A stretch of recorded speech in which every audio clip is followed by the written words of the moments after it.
Broncos country. We are now 6-5 in prime position to secure one of these wild card spots down the stretch.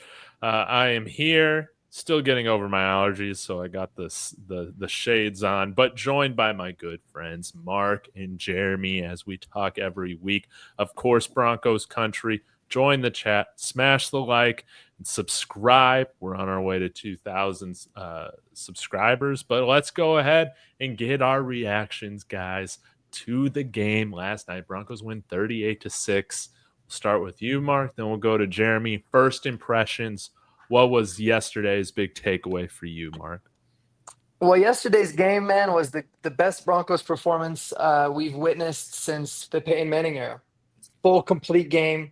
It was so beautiful. I was sitting right here on this couch in this exact same spot, and I was just soaking it in, man. It was so great to see everything coming together, and it's a great time to be a Broncos fan. It really is. We've earned this feeling going through all the things that I think we've done over the 8-9 years, and regardless of what happens for the rest of the season, we could talk postseason. There's going to be a lot of things that we'll get into, I'm sure, and I know I'll get into on the channel. But it's just a moment to just be positive, man, and feeling good that things are finally 100% heading in the right direction. So I love it, man. It was a great day. Likewise. Totally agree. Jeremy? Yeah, just to piggyback off that, I mean, what made that game even sweeter was that going into it, it wasn't like, oh, we're playing the hapless whoever's, the Panthers, Saints, or something.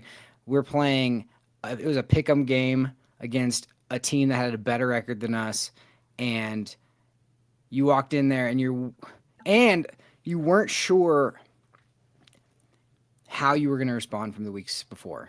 That was the thing. We said last week, this team can go, we were at a continental divide of like the season. This team is going to go one of two ways. It's either going to fold because of the devastation the week before, or it's going to respond. And we all felt good about the leadership and the coaching on this team that they're going to respond.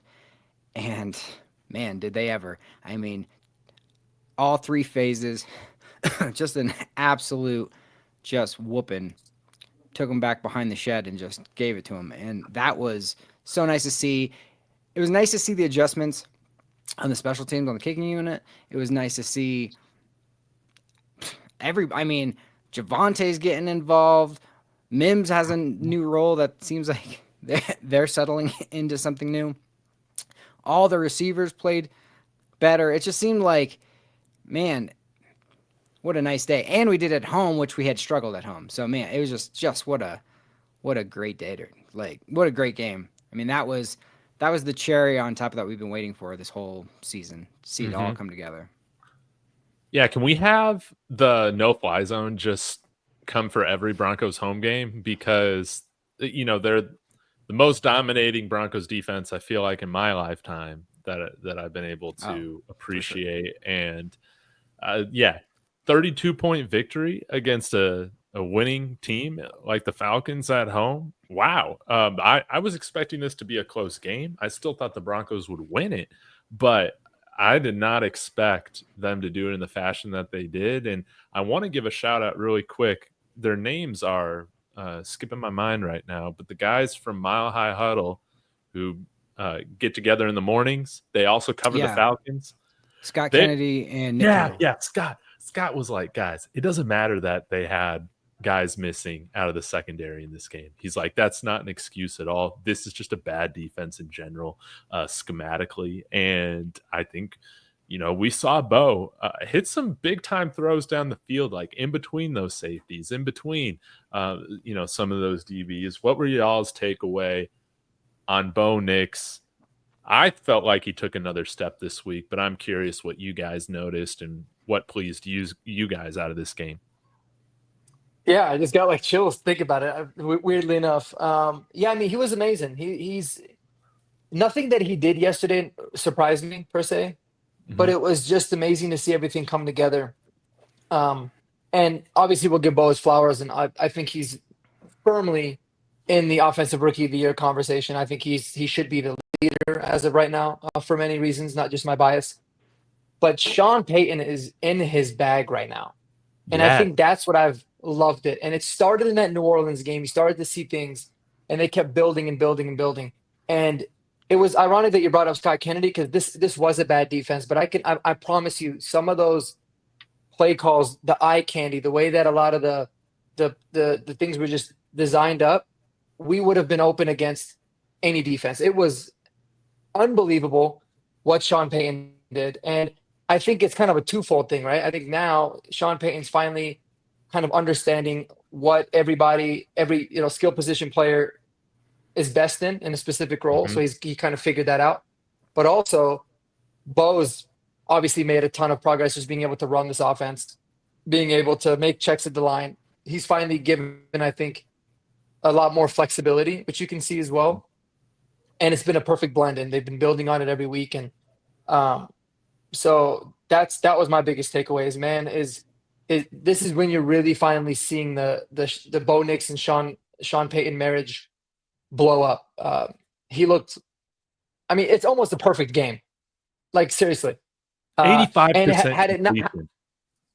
and you know what's crazy? Had Adam Troutman not dropped that ball, we would have had just as many touchdowns as we had incompletions. And so that would have been a pretty cool thing to add. But yeah, it was an unbelievable game, and I'm just happy that he finally put it together, because there's still Bo Nix haters out there, and I hope it quiets them down. But it was amazing. It was amazing. Mm-hmm. Mm-hmm.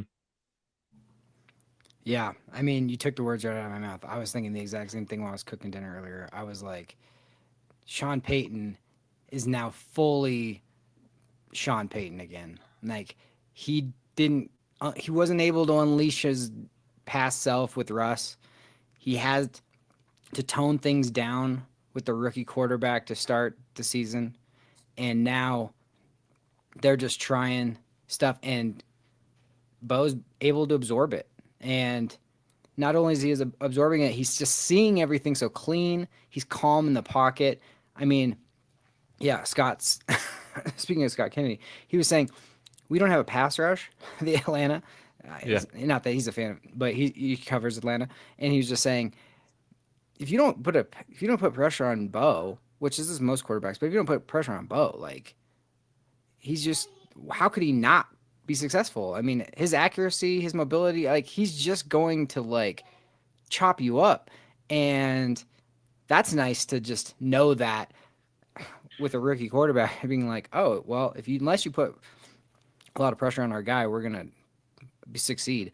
What was so nice, like you said, Mark, he didn't do anything yesterday he hasn't done, but he hasn't done it that well over the whole course of the game all the way through. That was the thing. And that's the second highest passer rating in Broncos history. And only Peyton Manning had a better passer rating game than that. And then it's Peyton Manning, John Elway, Peyton Manning, Elway. Like, it's insane. I mean, that game was a masterpiece in a lot of ways. And man, it was just, you just can't, the only reason it kind of slowed down a little bit was because you didn't need to do anything in the second half. Like, it was over. Like, by the time the fourth quarter hit, like, I was texting you guys, and I was just like, I think we're gonna see Stidham like this. I wouldn't. Why keep him in there? And when it's almost like he was back at Oregon. It was like he was compiling, like, they would go up by like 40 points, and they were like, well, just set him down and let's get the next guy in. And I was like, man, that's amazing. And yeah, kudos to Sean and just everybody coming together. And Sean said they had a really good week of practice. Now, we've heard that in the Vance Joseph era, that meant nothing back then. But, like, I just think he meant, like, everybody was locked in, and they were like ticked off about the way that went. And I don't know if you guys caught on Colin Cowherd, he had Drew Brees on today, and he was asking him about Bo Nix. And Drew Brees basically said kind of what we were saying about when you're walking off the field last week against the Chiefs, you're pissed because you lost that game and a game you should have won. But now you know we can beat anybody because we just drove down the field in the fourth quarter in the clutch and set up for a chip shot field goal, which we should have won that game. We're walking off mad, but like your inner confidence is like, if I could just do it against the Chiefs at their place, why can't I do it against anybody?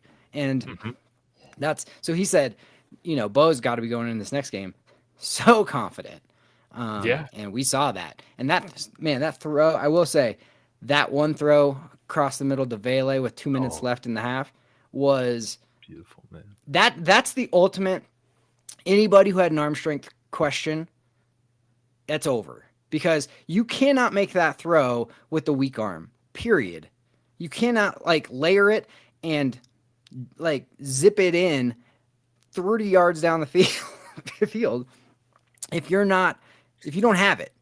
And apparently Sean was texting Colin Cowherd before last week's game, basically saying like, I don't know, like he's even like his arm's getting better. And yeah, you love to see it. If Tom Brady's arm can get better into his 30s, yeah, we still haven't seen the ceiling on Nick's. I think Robert's bringing up a really good point here. I'm curious to hear y'all's thoughts on this, but says, at this point, I think it's fair to start talking about Bo Nix being a better fit in Peyton's system than even Drew Brees was. Thoughts? Not that Bo can come close to Drew, but you can clearly see the glimpses of how he may be a better physical fit. What are y'all's thoughts on that? Yeah, I mean, I 100% think that that's a possibility, and it's mainly because he's got an entirely different element to his game in terms of being able to run the ball.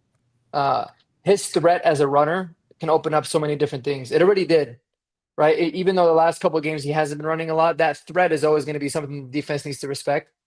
And his one thing that I think is never probably talked about enough is his instincts in the pocket, in a sense of like, sometimes I feel like he actually has eyes in the back of his head because he like knows exactly when to escape, exactly when to take off running. He kind of feels that pressure really well.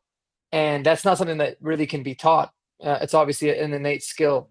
But yeah, I don't see why he couldn't be a better fit even than Drew Brees was in the system, because he has an entirely different element. Now, obviously, Drew Brees did it over the course of 15, 16 years. So it's way too early, but the possibility is definitely there. And I think a lot of it is because he brings a different element aside from just the accuracy and the, being able to read the defense. So 100% agree with Robert there. Mm-hmm. Yeah, it's like he had Drew Brees as his ultimate thrower of the football, pocket quarterback, and everything that he wanted to draw up and scheme guys open and that kind of thing. He had Drew Brees, and that was perfect for Sean. But then when Drew Brees left, then Sean was like, I'd like to try a bunch of Taysom Hill stuff. And so he kind of shifted to all the stuff I couldn't do with Drew, I'm going to try with Taysom. But he didn't have the passing ability that Drew did. This is kind of a meld of the both of them, where it's like I can do either or, and sometimes it calls for one or the other. Now, the thing with Drew that made him so great is Sean said in his press conference this week about he's going to call stuff because he's expecting to see a certain look or coverage, and sometimes that won't actually be there. And so then that's when it's up to the quarterback to get out of it, call the right thing for that. And that's where Drew Brees was like the master, because it was like he had seen everything. He knew everybody. He knew how to check out of it. That's why Bo Nix's processing might still be his greatest skill, because that's the thing where he can look at a defense, he can make checks. And here's the thing. He was drinking through a fire hose that first 4 games of the season against some of the toughest defenses on the road and all that kind of thing. 3 games on the road. And he's also doesn't have chemistry with his receivers. He also doesn't have necessary chemistry with the line. He's learning the playbook, a huge playbook. There's just a lot of things. And the speed of the NFL is new, regular season speed. Now that all those things have had a chance to settle, I mean, we're seeing a guy who is sticking with his first read a little longer, not moving on so fast. His feet are way more settled.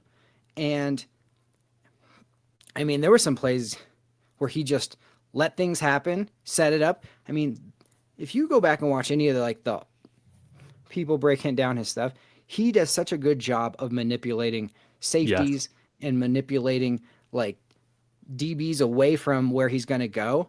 And that is a like graduate school level quarterbacking. That is not rookie quarterbacking. And for him to be comfortable enough to be like, I'll move this guy over here. This now should be open. Trust what I'm seeing. Have clean feet.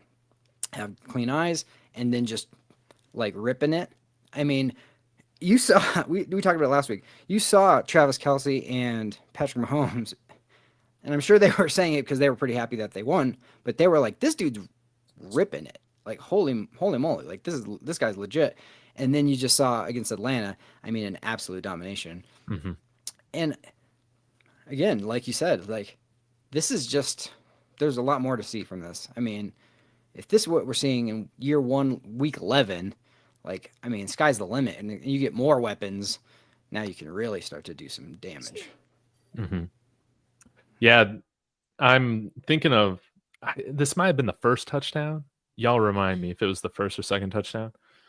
But to Nate Atkins, man, like I think Mark, you mentioned that Sean Payton's like in his bag now. Like he's truly starting to utilize these guys to their strengths, and just like that type of play calling now with Bo Nix like settled in. He's not throwing Tim Tebow ducks anymore, anything like that. He's confident, and now you're just starting to see like with the manipulation. Combined with the play calling, then you get wide open Nate Atkins. Then you get a 40-yard touchdown strike to Lil Jordan Humphrey. It's crazy that right now we hold a playoff position with Lil Jordan Humphrey being our number 2 receiver. It's insane. It's absolutely insane. Yeah, and insane. I feel like this is just the baseline. Like we're just getting a taste of what it can look like. If we get half of the career of Drew Brees with Bo Nix, man, look out. But I don't know, man. I just feel I feel better than I ever thought I would have felt right now with him coming in and how he has been developing. Yeah. Total. And his ability to improvise too, I think is so big, because there's going to be so many times in the NFL we know you want to be on schedule, things are not going to be open, protection's going to break down. One thing we know Drew, wasn't known for is his ability to just like escape the pocket and make things happen at a consistent level. Yep. Obviously, Bo has that ability, and you saw a little bit of it yesterday on that. It was kind of a broken play. He scrambled out and just tossed it up to Court to go make a play. Now, definitely was ineligible men downfield, but we'll take the call. And when I watched one of the reviews and that brought it up like the guys are like 4 yards down. Yeah. But that's just one example. The play against versus Baltimore, where you saw him almost running out of bounds and flip it all the way back across the field to Javonte to go up for like 20 yards. A lot of that too is, I think, where he can separate himself in terms of like the comp to Drew Brees. It's crazy because I don't want to compare him saying like he's better or even he could be better, but in terms of a fit, I think those are some different ways. Yeah, Mm-hmm. like. Pre-draft process, I remember Chris Sims was one of the first people to be like, his improvisation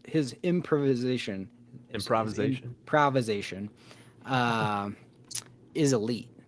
Because he was seeing like some stuff where it's like he's running across his body, he's seeing a guy open behind him and throwing him to the clean part of the field, not running him into somewhere. Yesterday he did that on that first down of the game, when he had to step up in the pocket and he hit Cortland on the sideline. Yep. Cortland's momentum was carrying him all the way through the sideline, and Bo threw him back off the sideline a little bit and kept the play in bounds.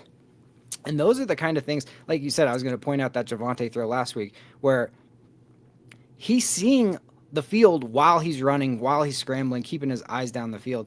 And that's where you would see Mahomes make these plays, and you just go, oh my gosh, Josh Allen sometimes, and you just go, that's elite of elite. That's the hardest thing to do, because you got to count on him as a runner. You have to count on him as no plays over.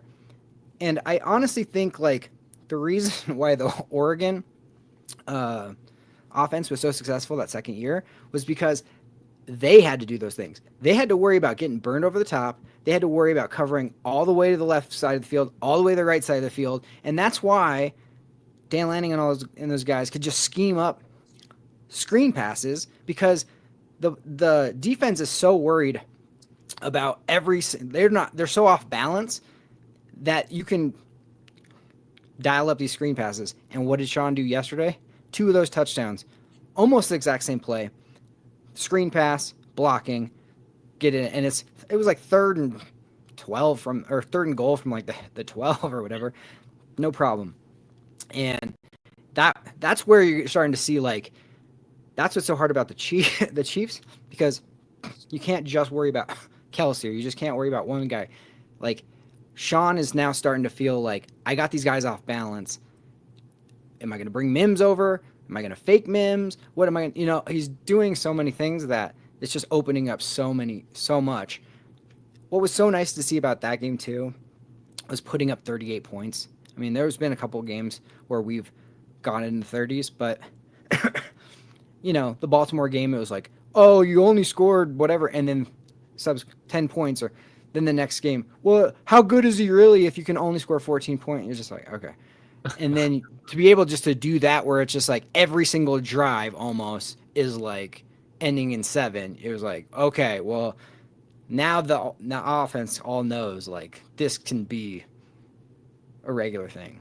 Mm-hmm. Points don't have to be a struggle. Mark, I'm curious, with Marvin Mims, we talked at this point last week. You said, hey, I was really intrigued by the usage of Sean Payton running like a few motions with him last game against the Chiefs. What did you think on how Sean built upon that and how he used Marvin Mims this week? 10 out of 10. I loved it, man. I love me some Marvin Mims. I don't know. I have a soft spot for him. But yeah, use him that way. Specifically, the one play that stands out the most, they had Bo in the gun. They had Troutman and Marvin Mims in the backfield. First of all, that's just cool as hell, right? Because, now the defense is like, I don't know what the hell to do. You can protect Bo if you need to. There's so many different things. And they just send him on this wheel route, wide open down the sideline, get the ball in his hands and go. And it's not just that he's got the ability to make plays, which he's obviously shown. We know that because he's a beast in kick and punt return. But, defenses now, okay, so let's look at the first half of the season compared to the last few games.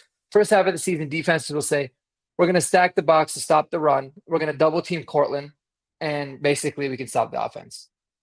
Now defenses it's so much more difficult for them because they have to take into account the wide receiver screen. They have to take into account, Marvin Mims in the backfield, the motions, there's so many different nuances. And a lot of it is because of, Marvin Mims' ability to do, multiple things kind of in that joker role that they talk about. So I loved it. I think it was only going to be more and more of it. It's not like he touched the ball a crazy amount of times. I think he only had like 3 carries. Let me look, 3 carries for 4 yards. Right. But those kinds of things, just giving him the ball, people don't realize how important that is and what it opens up later in the game. It's kind of like the complete opposite of, I think it was when Hackett was our head coach, when we would always run Jerry Jeudy in the jet sweep in motion. And we would never, ever give him the ball ever. So defense is like, dude, stop. Yeah, Pat Shermer would do it with Noah Fant. That's who it was. Yeah. But anyway, sorry for interrupting you. No, you're good. So it's like same kind of ordeal. So even if you don't have a lot of success on those, the fact that the defense has to account for it is going to open up something later. And then what do you know? The run game looked a lot better again yesterday. Marvin Mims had 2 catches, but for 49 yards, he had a touchdown, that long 37-yarder. So he's somebody that I think, you can give him 5-6 touches in total a game, but if 2 of them can be explosive, it's huge. Change the game. So I loved it, and I can't wait to see what they keep doing with it, man. And just the movement of Mims just in the backfield. Is he going to take the snap? Is he not going to get a handoff? What do we do? And then he slips out and you get the wheel route. And it's like, oh, that's where Sean Payton and Davis Webb are just, dude, Davis Webb is the funniest person to watch on the sideline. He gets more excited, like, before the play's even like completed, he's just like, oh, it's open. Like, he's just so funny. Like, I love watching that guy, especially on the replays.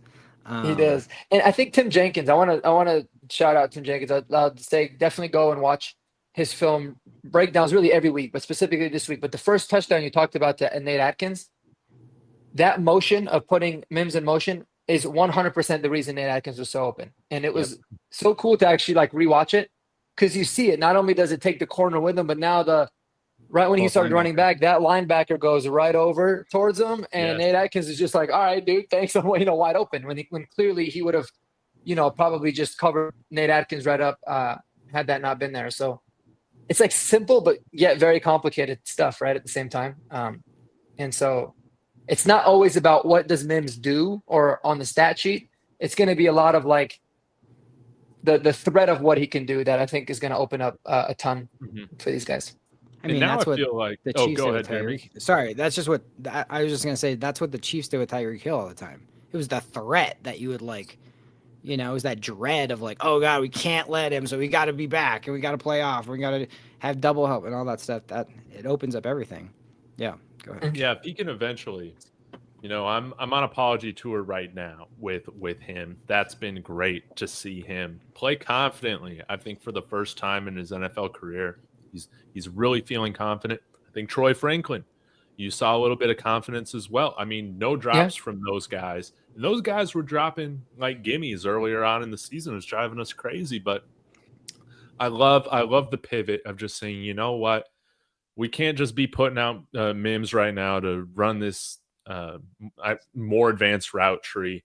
It's just not working right now. Hopefully he can develop there in that area, but let's just give him the ball. Let's just get Troy Franklin the ball. We can run some RPOs and I think Vele, we're starting to unleash him a little bit more, which is great. Again, when you draft a guy who's 26, that should be the plan, to have him being more of a featured guy or a dependable guy there as the season goes on. But hopefully, Kerry Colbert right now, he deserves an apology from me because I think we got great effort from our wide receivers the last couple of weeks. That's been awesome to see.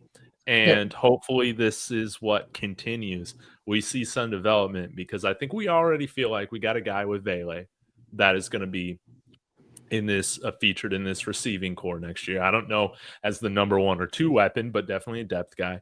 If we got another one of these guys between Mims or Franklin, that is like a dependable guy in this core moving forward, I think that's an added bonus when you get into the off season, and maybe you're only filling, 2 to 3 wide receiver spots instead of maybe blowing out the entire room. Like that is, I think it's only good news if they continue to develop. So, getting back to the game, though, I wanted to ask you guys like your thoughts on the running game, offensive line, all of that. But Javonte Williams, man, like, what's the deal? Do we just need to play him once every 2 weeks? What'd you guys think of his play? I think you just have to piss him off, bench him for a week, and then get him back. He's the most confusing player, but when he looks good, he looks good. I thought Estime looked good too. I don't see too much of a difference between them. In fact, I still think Estime probably gives a little bit more juice, but I like it when Javonte's angry. I like it when he's kind of running on a man on a mission. So it was great to see him. And I think just kind of reading through the tea leaves and, some of the things that not only Sean Payton says in his pressers, but apparently he had told some of the game announcers, is that I sense that there's a little bit of frustration with him, in a sense of like having to try to figure out how to use all 3 of these guys, because it's hard to get 3 guys to get going. But I thought he looked good. It just kind of is what it is. I think with Javonte, if he can play like that every week, you'll take it. He averaged like 6 yards a carry, I think. It was Yeah, I think it was over 6.6. Yeah. Yeah. So I liked it. I thought it looked really good, but it's weird. Like, how does it work? You got a Javonte 9 carries, Jaleel 4, Audric 6, Mims 3. So how is it going to look week to week? I think it's just going to be one of those things where you're going to have to really judge it on a week to week basis. But I feel fine about the running back situation. I don't think it's anything special, but it's not terrible too. So that's good. Yeah, it feels like, Sean likes to play the hot hand, and it's nice to have 3 different guys who can do that. And now with Mims to kind of even be your 4th option. But Javonte, he's like the kid who's like, this is your last chance, and this is the, and that's when he's like, all right, fine, now I got to fully do it. But yeah, when he runs angry and when he runs motivated, he looks great. But that doesn't happen all the time. Wow. So I think it's nice to have Audric in there to like spell him. And man, Audric, I just love the way he always falls forward and gets extra. And that one play where we got the first down, they didn't give it to us. We had to challenge it. And Sean was right. It's so nice to have a couple of challenges or replays go our way. I'm almost like, oh, where that's how you know it's a good game. Yeah, exactly. That's when you know everything's good. I mean, they're correct calls, but that's not usually good enough to have it go our way. But just that dive that he made to get that first down was such a nice effort play to keep his body up before he landed. So I love that. As long as he hangs onto the ball, just get all 3 touches, and they know when they're going to get their chance, they got to make the most out of it. And I think that's kind of the key to Javonte is like, this isn't your job just to like chill with. This is your job. You get like 8 snaps maybe or 8 rushes, and you got to make the most out of them. So I was proud that he responded. After last week, he got 1 rush and Audric got everything. So you're kind of like, oh, is this now Audric's job to lose? And then they went back to the rotation, and you're like, oh, that's interesting. And it worked. So you got to like that. But yeah, no, it's I still think we're looking in the draft for a stud. Yeah, I'm almost, I don't know if I'm willing to go as far to say I'm completely pivoting off this thing, but seeing some of these guys like actually play well in their 2nd or like 3rd contract right now with like I feel like Austin Eckler like has still been like fantastic. Obviously Derrick Henry is like a beast of his own. Alvin Kamara still looks fresh. Like that's still shocking me. Depending on who's available in free agency, I would not be opposed to going after another running back at this point, but I don't want to spend big money on a running back. It would be ideal if we can get a drafted guy in there like Gentier or who else. But yeah, with like what the Lions are doing, how can you just not appreciate that with Gibbs and Montgomery? A great one too, but maybe we can get a punch like that on rookie contracts. And that's the thing with running backs, rookies, like the idea is like you draft them, you use the crap out of them, and then you either make the decision to move on or then you pay. But like, that's kind of, unfortunately for them, the way of like the landscape in the NFL for running backs. But if you have 3 guys that you can kind of rotate, like you can stay fresh. You don't need to just have like the one guy who's, taking all of the punishment. Real quick, can I say like shout out to the people in the comments, William, Pro 16K, which I think is Doug, and D-Rock, and it's good to see you guys here. I talked to them in the Mile High Huddle chat. I love that. This morning, and Doug was like, you guys recording? Or it was yesterday. He's like, are you recording tonight? And I go, no, tomorrow night. So thanks for showing up, and thanks for commenting, guys. Yeah. I wanted to get to his question. Again, thank you guys so much. But We could run the table, but I'm hoping we at least go 4-2. What do you think? He also said, I'm worried about the Dolphins rather than the Colts catching us. And, William came in here and said, I think we beat the Colts, maybe by not a big margin, but I think we take them coming off the bye week. I'll share my screen here so we can kind of see the schedule. But how are you guys feeling right now with where we're at, at 6-5? We got, let's see, Las Vegas on the road next week, Cleveland at home. Then we hit the bye, and then we finish out with the Colts at home, LA on the road, Cincinnati on the road, and then Kansas City. How are you guys feeling we finish out the last 6 games out of this stretch? I mean, I think 4-2 is definitely extremely realistic. I think we'll be favored in at least 4 of those 6 games, without a doubt. One thing I've learned and I've appreciated about this team so much is that they always seem to be up to the challenge, and they seem to also come back from adversity really, really well. It's going to be another test in a season that's been all about tests and development and all that, to see, all right, how do you play when things are going well and you got opponents that you should be beating, right? You're coming off of a high right now against the Falcons. You're probably feeling really good. You're going to Vegas, which really Vegas and LA, both are, like, I look at them as home games in a way. Are you gonna be up to the test? You're gonna lay a dud? Those are in the same thing with Cleveland, right? These are games that you should win. We've shown this year that the games that we should win, we do. Obviously, it's a division game, but I just love the fact that we control our own destiny. I think that, I would agree in terms of like Miami being a little bit more of a threat than the Colts. I still don't think the Bengals are out of it, even though they lost yesterday. But at the end of the day, we control our own destiny. That's all we need to really worry about.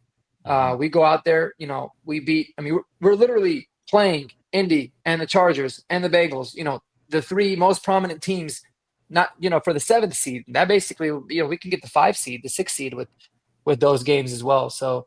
I think 4-2 is very realistic. That's probably what I would predict, but I would not be 1% surprised if we went 5-1, which would be crazy because that would be 11 wins. But I did predict this team at 9, so I think we're right on track. Yeah. What do you think, Jeremy? Yeah, I mean, on paper, it's looking like the schedule softens up for us right here, but that's just on paper. We have not beaten Las Vegas since they've been Las Vegas in Las Vegas ever. So they're 2-8. It should happen. You should feel good going into it. But until it happens, it hasn't happened. Yeah. So you can't, I mean, like you said, it's like, it's one thing to play with an edge because you feel disrespected. You feel like, oh, they don't believe in us. They don't believe in our quarterback. They don't believe in our coach, whatever. It's another thing to be like the hunted, and the other teams are like, I want to ruin their chances. And now it's like, how do you deal with success? You cannot get complacent. You cannot say, oh, we've arrived. Sean had a comment today about don't put Bo Nix in the Hall of Fame yet. Because, I think he's very aware of like the noise. Like he knows when he has to really defend and put out comments about Bo Nix being like, I believe in this guy. We got one. He knows like it's coming from me, but he also knows like if you guys think this is going to be like that game you just saw every week, that is not the case. That is, like I said, it's the 2nd greatest passer rating game ever. That's amazing to see, but there's still going to be struggles. There's still going to be bad bounces. There's still going to be bad bad calls. And you just got to have how to overcome those. And being the favorite is the next test, and that's where we're at right here. The end of the season is going to be interesting because it's like Bengals and Chiefs, and both of those games could be huge, especially the Bengals. I don't know. They keep losing games that they could win, but they're a very good team. They just haven't been able to put it in wins. That's probably the best 4-7 team I've ever watched play. Yeah, exactly. Yeah. So, I mean, it's not going to be an easy win. The defense win. sucks, but. Yeah, but like, yeah, exactly. But, and then the Chiefs game, like we said, they might be sitting everybody. They might be worried that we already have a bye week coming up, so we don't want to sit anybody. They might be going for the number 1 seed if they'll drop a couple more games. We don't know. So that could be an interesting game as well. But we have to be able to take care of business on these next few games that look winnable. Like, don't mess around. Mm-hmm. Like, when I look at these 6 teams, I see, like, as long as we're playing up to our best, we can beat all these teams. And I think with how they played at Arrowhead last week, you saw that even though they weren't able to finish the job, you saw them play their most complete and confident game this season, going up against the Falcons. I think that is huge. I think that this Arrowhead game could have totally helped propel us to another level. We'll have to see. You got to take care of business. I think realistically, we probably go 4-2. Like, that's my hope. I could see us going 6-0 though. Like that, like Zach Seegers and I were chatting yesterday. He's like, I could totally see it happening. It is the NFL, and you know how it is. Any given Sunday, it truly is true. But hey, if we're going to continue to play as confidently as we've been playing these last 2 games, man, I really do feel good about us getting to those 10 wins. And I mean, yeah, the Chargers, you don't really know what team you're going to get. I mean, Jim Harbaugh has been able to somewhat overcome the Chargers charging, which has been interesting because I think that that's normally a game last night that they lose. On the flip side, the Bengals right now, I feel like they have to overcome Zach Taylor. Like I think that he has put the Bengals in really bad positions, and Joe Burrow has overcome that in a lot of their wins and putting them in position to come back in some of these games that end up going from blowout to close games. If their field goal kicker, Evan McPherson, what the heck? I thought he was amazing. I thought he was like really good, but he seems like he's kind of like in his head now, missing those field goals. So I still not totally bought into the team that the Chargers are, or you don't know what you're going to get from the Bengals. Kansas City, I feel like we can beat them. We have played them close many years outside of Nate Hackett, and now we have an offense that can do it. And we've had some players that were on the team when we beat them last year. So I think they know we can do it. They can do it. And so, yeah, I'm not scared about any of these teams. Like Anthony Richardson, Jets fans said that, they made him look like Peyton Manning back there, so we're going to give Anthony Richardson hell, man. That's how I feel about it. Like this defense is coming to play, man. So if there's anybody that knows Jameis Winston, it's Sean Payton. So I don't think we're going to get a good Jameis Winston game. That's just me, but I really do feel like, hey, we can make the playoffs and then play spoiler. Like there's going to be no expectation for us to do anything, and I think that is a powerful advantage to have playing underdog against some of these teams. Right now, give me Pittsburgh, baby. I want that revenge so bad. Yeah, me too, man. Did you see that pick yesterday that Russell threw? Right, I did didn't. the little pirouette and then the pick. I was like, man, yeah, it was not pretty. PTSD right there. Here's the thing, like we're so focused on Bo Nix, offense development, all that stuff.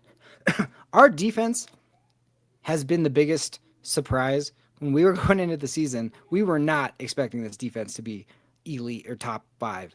Yeah, I wasn't. Our pass rush has been menacing, and you can beat anybody on the road. I mean, you're set up to beat anybody if your defense is playing that way, and with the chemistry and the play calling and that kind of thing on the offensive side going hand in hand, and then not making, cleaning up a little bit in the kicking game.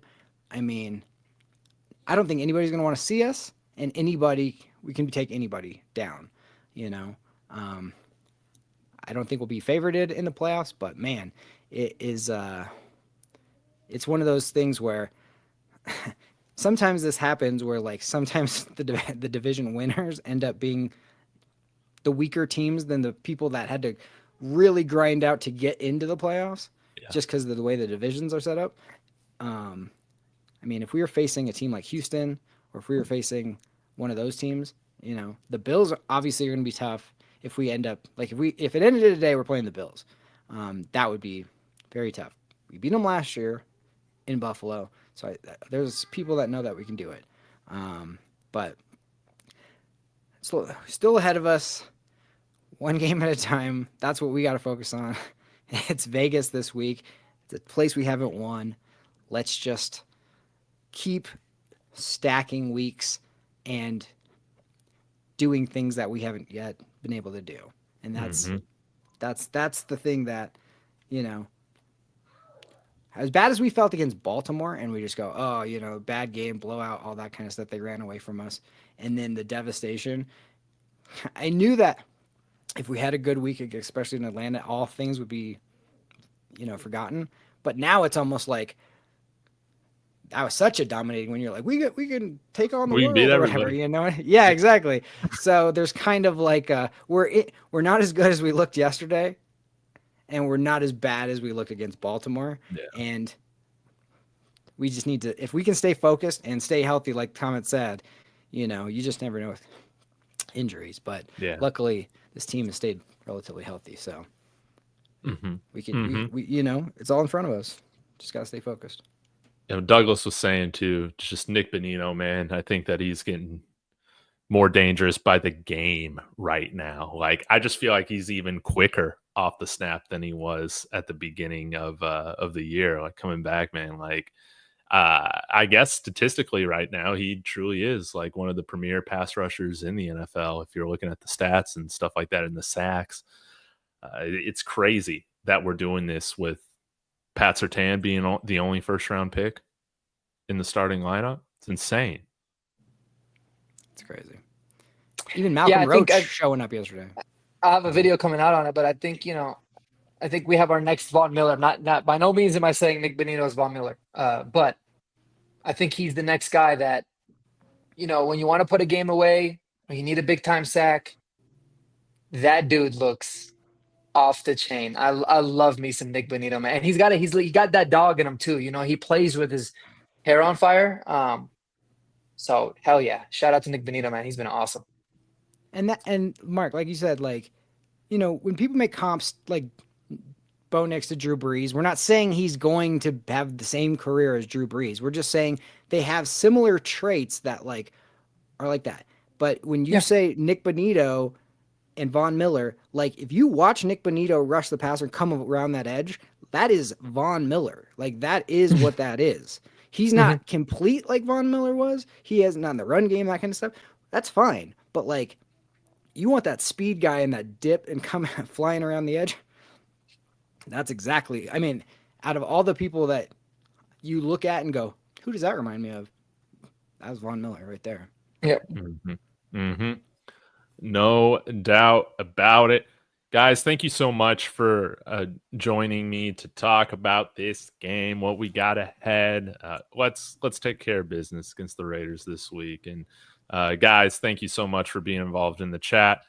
Please be sure to like, subscribe on the way out. It really does mean a lot. This is what's fun, is having Broncos Country just talk about all this together with a few microphones in front of us.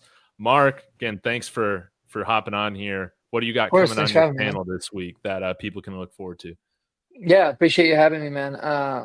Always, you know, breaking down Broncos, breaking down different positional groups, talking about, you know, some of the film review stuff. I'm still not that good at getting the film stuff up, but I'll have a couple plays set up, and you know, especially after this game that I really wanted to discuss. And then we'll you know, look onto the Raiders and discuss some different playoff scenarios. You know, as well with some other teams. I think it's about that time of the year. So yeah, looking forward to that. And then, you know, we'll get into some additional nuggets and app stuff as always. And I love it. What you got, David? What you got on the channel cooking? I got an important announcement on Thursday night. Ooh. I'm going to have Strez on from Broncos Hub. If you've seen any of his videos, your favorite Kansas City-based Broncos fan. That's his tagline. So it's going to be a lot of fun to collaborate with him for the first time. So yeah, y'all be sure to tune in to that. If you guys haven't checked out Broncos Hub, Stress, he does an awesome job. Really good with his previews every week.